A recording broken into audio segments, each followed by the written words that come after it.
Sino itong veteranang aktres na nagtaray daw sa isang member ng press nang matanong tungkol sa kanyang ex? Ganon? Bawal ba magtanong? Ganon? Yan. Kasi itong veteran actress, syempre minsan, di ba gano'n ang mga press kapag kami mga nakaranta. O kumusta na kayo? Kumusta na kayo? Friends pa rin ba kayo? Sagot nitong actress na to. Matagal ng issue yan, wag na natin pag-usapan. May kanya na kaming buhay.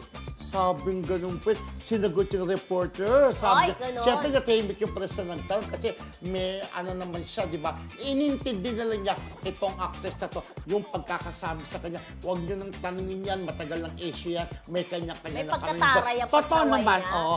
Pero minsan di ba tayo, ganun din naman yung mga ano, sinasabi niya, ay, wag na kayong magtanong tungkol sa mga ex. Minsan sa mga press cons po na dinadaluhan namin, yung pong moderator o kaya yung nag-invite ng press con, sinasabi sa amin na, kumbaga sinasala, huwag nyo na itong tatanungin. Okay. Diba yung gano'n? So ayun, natarayan siya yung press.